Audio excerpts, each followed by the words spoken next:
যদিও মেয়েটা কালো, তবুও হাসি মুখে বিয়ে করেছি, কারণ বাবার পছন্দ করা ছিল। আর যতই অমান্য করি না কেন, বাবার কোনো কথা ফেলতে পারি না।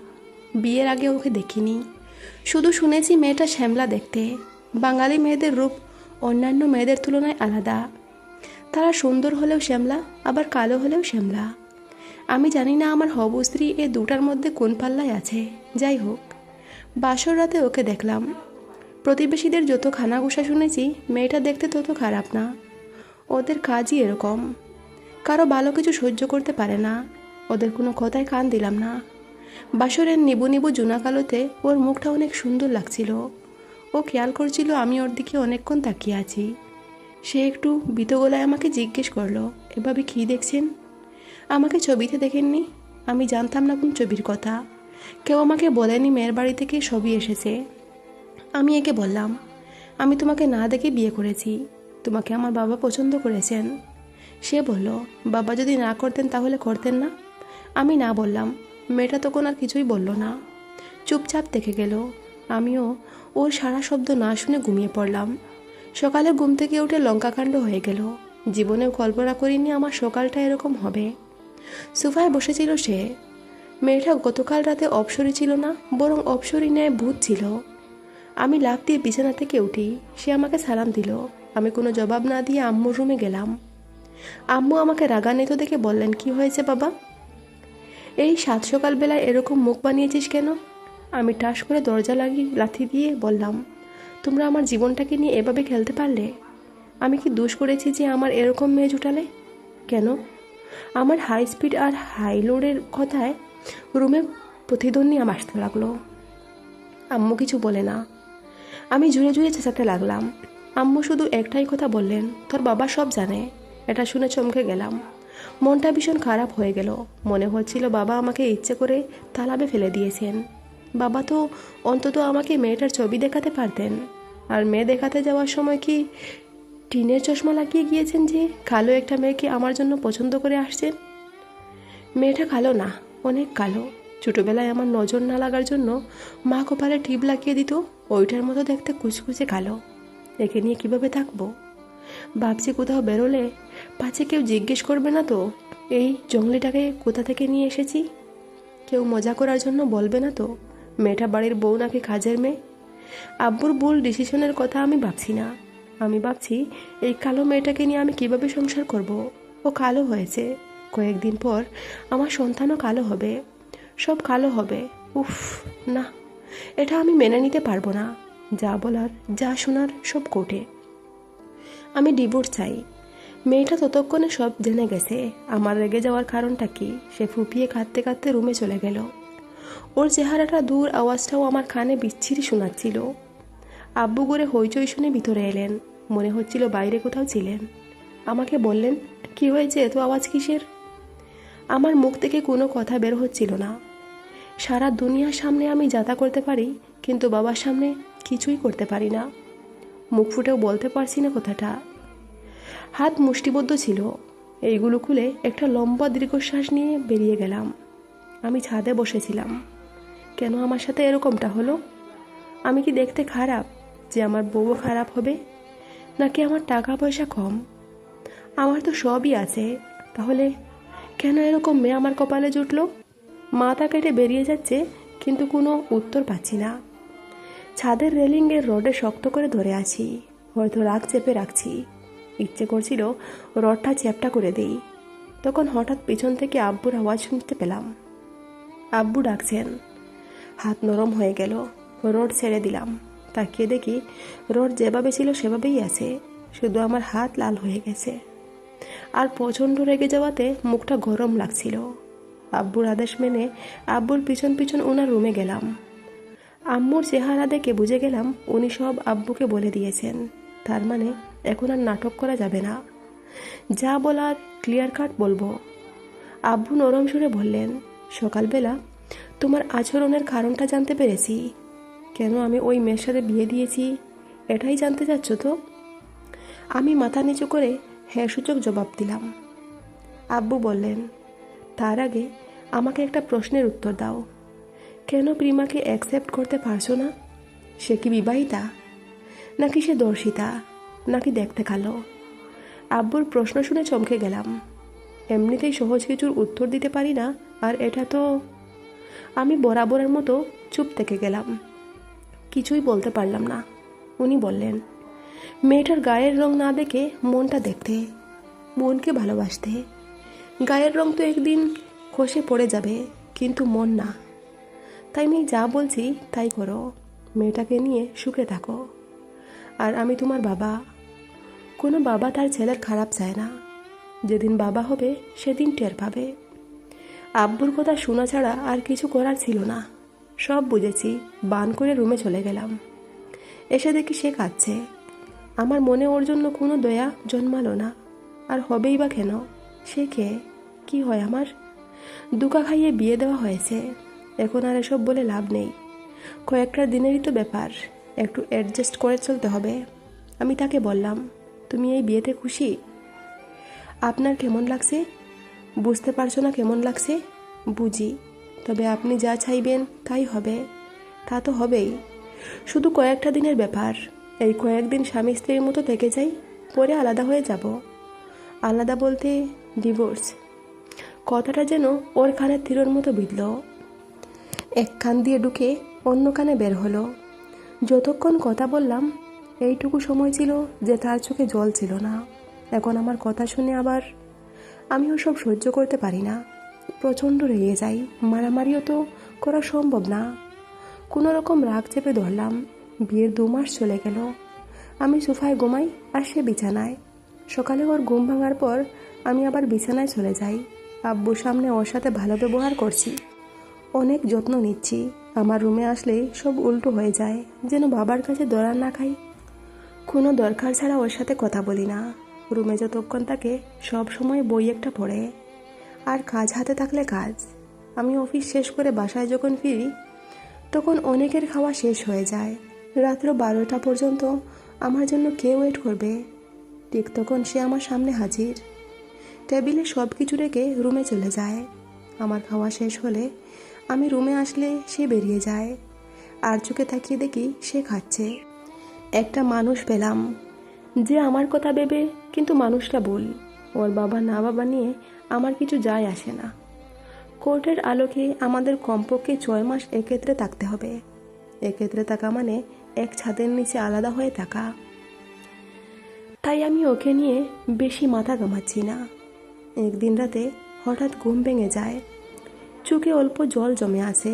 হয়তো কোনো খারাপ স্বপ্ন দেখেছি। পানি 1 গ্লাস খেয়ে ঘুমোতেই যাব। তখন থেকে বিছানায় প্রিমা নেই। ওয়াশরুমের লাইটও তো বন্ধ। ব্যালকনির দরজাও ভিতর থেকে লাগানো। তাহলে সে গেল কোথায়? কেবলমাত্র সোফা থেকে নামলাম, তখন থেকে বিছানার ওপাশে সে নামাজ পড়ছে। আমি স্বস্তির নিঃশ্বাস ফেললাম। সেকেন্ডের জন্য মাথায় আসছিল ও পালিয়ে গেল না তো।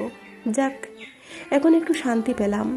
চোখ বুজে ঘুমানোর চেষ্টা করলাম, তখন প্রিমা কি জানি বলছিল, স্পষ্ট শোনা যাচ্ছিল না।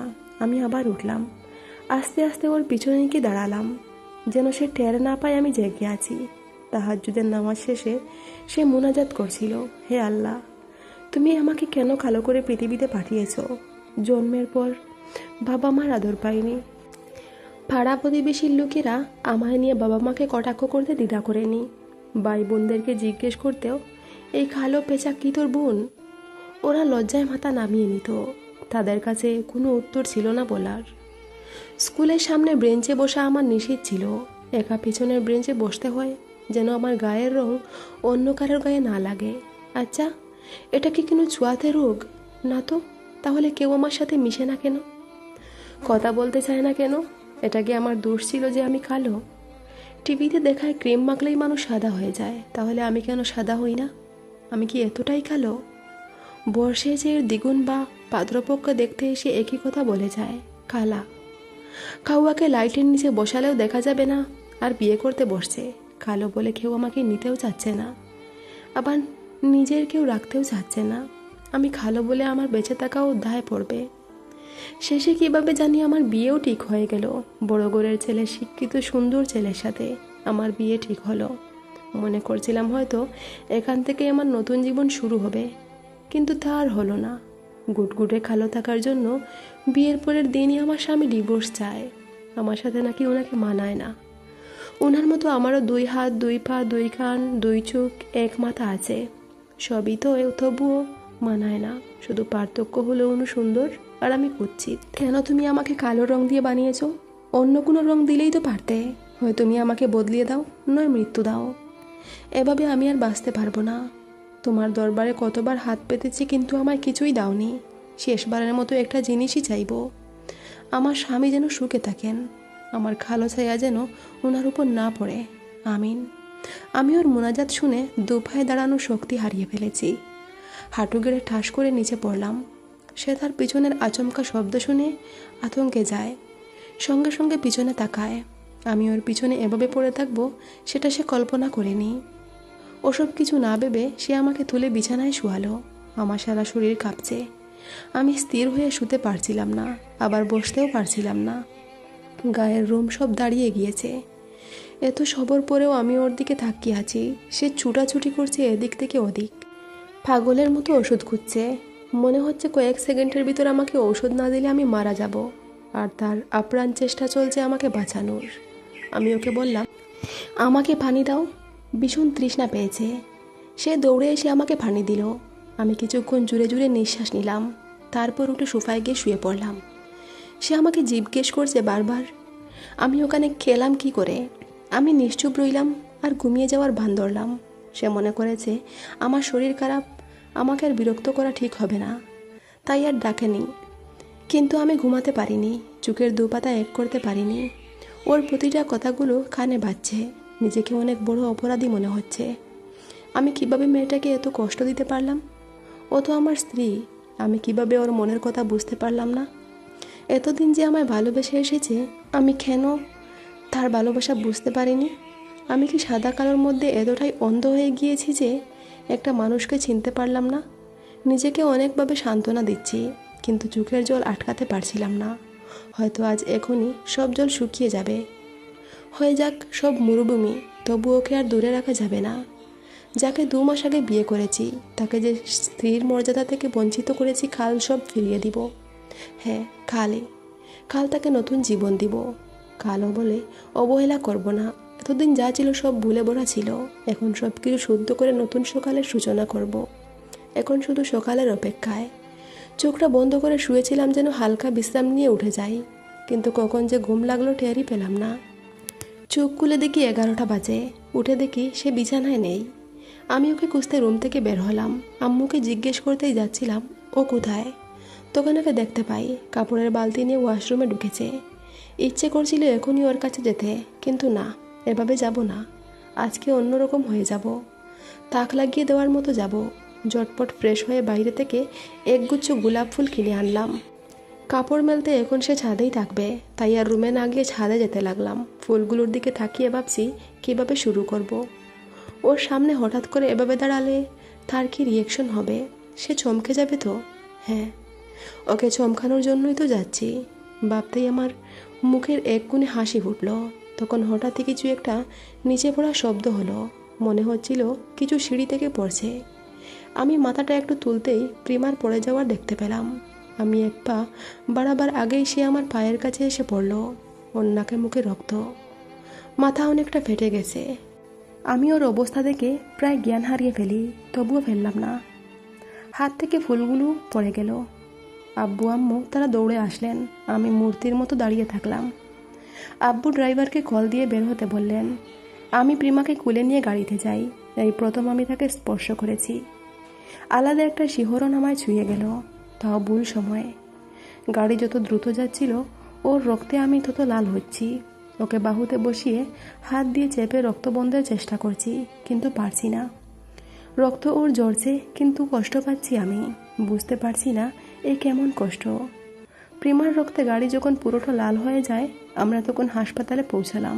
ততক্ষণাৎ তাকে ইমার্জেন্সি রুমে তাকে নেওয়া হয়। আমি ছানামাকার রক্তে ভিজে দেয়ালে হেলান দিয়ে বসি।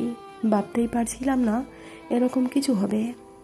কিছুক্ষণ পর ডাক্তার এসে বলল, অনেক রক্তকরণ হয়েছে, ইমিডিয়েটলি 5 ব্যাগ রক্ত লাগবে। আব্বু ডাক্তারকে জিজ্ঞেস করলেন রক্তের গ্রুপ কি। ডাক্তার বলল বি পজিটিভ। আমি তখন বললাম আমার রক্তের গ্রুপও বি পজিটিভ। আমি আব্বু আর আমার ছোটো ভাই কেবিনে গেলাম। ডাক্তার বলল আমি একা এত রক্ত দিতে পারবো না। তাই আব্বু আর ছোটো ভাইয়ের গ্রুপ একই টাকায় রক্ত দিলাম। প্রায় 4 ঘন্টার অপারেশনের পর ডাক্তার বের হলো। আমরা সবাই ডাক্তারের কাছে এগিয়ে গেলাম। ডাক্তারের মুখ নিচু করা, কিছুই বলছেন না। আব্বু ডাক্তারকে বললেন আমার বৌমা কেমন আছে, কী করছে। আম্মু জিজ্ঞেস করলেন আপনি চুপ করে আছেন কেন, কিছু বলুন। ডাক্তার তখন আব্বুর কাঁধে হাত রেখে মাথা নাড়িয়ে না সূচক ইশারা দেখালেন। আমি ইশারা দেখে দাঁড়ানো অবস্থায় পড়ে যাই। ভাই এসে আমাকে সামলালো। আব্বু ডাক্তারকে বলছেন আবার বৌমাকে দেখতে, ওর কিছু হয়নি, ওকে ভালো করে চেক করুন। আব্বু নিস্তেজ হয়ে মাটিতে টলে পড়লেন। আম্মু ওনাকে চেয়ারে নিয়ে বসালেন। আমি নির্বাক হয়ে যাই। ডাক্তারের কথা আমার বিশ্বাস হচ্ছিল না। তাই আমি আটির ভিতর ঢুকে যাই। ওর তেতলানো মাথায় সেলাই, নাকে ব্যান্ডেজ দেখে আমি আতঙ্কে যাই। পা যেমন আমার চলতেছিল না, তবু একটু একটু করে এগুলাম। আমি কোনো দিন ওকে ওর নাম ধরে ডাকিনি, আজ ডাকছি প্রিমা, অপ্রিমা। সে কোনো রেসপন্স করছে না। আমি ঢুকে একটা গেলে ওর হাত ধরি, হাত ভুলাতে থাকি আর ডাকতে থাকি, কিন্তু সে কোনো উত্তর দিচ্ছে না। আমার চোখ জ্বলে ভরে যায়, কিছুই দেখতে পাচ্ছিলাম না। মনে হচ্ছে চোখের পানিতেই ডুবে গিয়েছি। শেষে আমি জ্ঞান হারিয়ে ফেললাম। আমার যখন জ্ঞান ফিরে আমি নিজেকে একটা রুমে আবিষ্কার করি। জ্ঞান ফিরতেই আমি প্রিমাকে খুঁজতে থাকি, আর নার্স আব্বুকে খুঁজতে যেন বললেন। পরে আমার জ্ঞান ফিরেছে। নিজেকে অনেক দুর্বল মনে হচ্ছিল, তবু ওকে খুঁজতে বের হয়েছি। কয়েকটা নার্স আমাকে প্রায় অচেতন অবস্থায় ধরে রাখে, মেডিসিন একটা আর তার সাথে ইঞ্জেকশন দিল। কয়েক মিনিট দুর্বল ছিলাম, তারপর শরীরে আস্তে আস্তে একটু এনার্জি পেলাম। প্রিমার লাশ নিয়ে সবাই বাসায় ফিরছিল। চারিদিকে কান্নার আওয়াজ। হয়তো কেউ হারানোর ব্যথায় খাচ্ছে, নয়তো সে আর বেঁচে নেই তাই খাচ্ছে। কিন্তু আমি খাচ্ছি কষ্টে, নিজের কষ্টে খাচ্ছি। তাকে আমি যত কষ্ট দিয়েছি সব যেন উল্টো ঘুরে আমার বুকেই বিঁধছে। নিজেই নিজেকে আর মেরে ফেললাম। কফিনে করে ওকে খবরে নিয়ে যাচ্ছি। কয়েক মাস আগে আমি তাকে বিয়ে করে গাড়ি করে আমার বাসায় এনেছিলাম, আর আজকে সারাটা রাস্তা আমার চোখের জলে ভিজছিল, সাথে সাথে আবার শুকিয়েও যাচ্ছে। কিন্তু চোখ থেকে জোড়া বন্ধ হচ্ছে না। এ কেমন শাস্তি মুখ করছি আন্দাজই নেই। 3.5 ফুট মাটির নিচে যখন ওকে রাখা হলো, আমার কান্নার বেগ বেড়ে গেল। আমার ইচ্ছে করছিল যেন ওর পাশে যাই, কিন্তু মানুষেরা আটকে রাখলো। বড় বড় বাঁশের উপর যখন সবাই মাটি ছিড়িয়ে দিল, আমার কলেজা ফেটে যাচ্ছিল। ও দূরে চলে গিয়েছে, তবুও মনে হচ্ছে কেউ যেন আমার পাশ থেকে ওকে দূরে সরিয়ে দিচ্ছে। এগুলো আমি সহ্য করতে পারছি না, একটুও না। প্রিমা যখন প্রথমবার আমার সামনে কাঁদছিল, তখন বিচ্ছিরি লাগছিল শুনতে। এখন ইচ্ছে করছে ওর কান্না শুনেই সারা জীবন কাটিয়ে দিতে, কিন্তু ভাগ্যটা সাথে নেই। শুনেছিলাম দাঁত থাকতে দাঁতের মর্ম দিতে হয়, আজ সেটার মানে বুঝতে পেরেছি। ওকে দাফন করে যখন বাসায় ফিরছিলাম, তখন রাস্তায় পুলিশ আটকালো। কিছু বোঝার আগেই ওরা আমাকে তাদের গাড়িতে তুলে নেয়। যেতে যেতে বুঝতে পারলাম কেউ একজন আমার উপর কেস দিয়েছে, নিজের স্ত্রীকে হত্যার কেস। এটা শোনার আগে যদি আমার কান ফেটে যেত, তাহলে দুঃখ পেতাম না। গ্লাস যেভাবে পড়ে ভেঙে চুরমার হয়ে যায়, সেভাবে আমার ভরসাও আমাকে ছেড়ে দিল। নিজের উপর আর কোনো নির্ভরতার আশা দেখতে পাচ্ছি না। এরই মধ্যে আমাকে নিজের স্ত্রীর হত্যায় দায়ে যাবজ্জীবন কারাদণ্ড দেওয়া হলো। আজ প্রায় 4 বছর পেরিয়ে গেল আমি কারাগারে। পুরনো দিনের কথাগুলো মনে করছিলাম। মনে করছি আমার প্রিমার কথা, যাকে এক বিন্দু ভালোবাসা দিতে না পেরেও আজও পাগলের মতো ভালোবেসে যাচ্ছি। ও চলে যাওয়ার পর আমার যখন নতুন কারাবার শুরু হয়েছে, তখন আমি আত্মহত্যার পথ বেছে নিয়েছিলাম, কিন্তু পিছু নামতে হলো। সে দোয়া করেছিল আমি সুখে থাকি, ভালো থাকি। তাই আজও ওকে ছাড়া ভালো থাকার চেষ্টা করছি। মুখে তো বলছি ভালো আছি, কিন্তু ভেতর থেকে জ্বলে পুড়ে ছাই হয়ে যাচ্ছি। মিথ্যে কথা বলতে বলতে যে কালো মেয়েকে বলেছিলাম লাইটের নিচে বসলেও দেখা যাবে না, আজ সেই মেয়েকে চার দেওয়ালের অন্ধকার রুমের মধ্যে চেহারা দেখি। চোখ বন্ধ করলে দু চোখের আধারেই তার মুখ ভাসে। সব অন্ধকার জায়গায় ওরই ছবি ফুটে ওঠে। এক রুমের মধ্যে শত ভোল্টেজের আলোকসজ্জায় কোনো এক অন্ধকার জায়গা যেমন বেমানান, ঠিক একইভাবে প্রিমা বেঁচে থাকতে আমার জীবন ছিল, আর ওর মৃত্যুর পর পুরো রুম অন্ধকার, শুধুই কোনো এক জায়গায় একটু আলো, যেমন আবসা আশা দেখায়। সেরকম জীবন চলছে, হয়তো এরকমই চলতে থাকবে যতদিন না পর্যন্ত সে আলো দিচ্ছে বা নিজে অন্ধকারে না যাচ্ছি। গল্পটা এখানেই শেষ করলাম। ধন্যবাদ বন্ধুরা।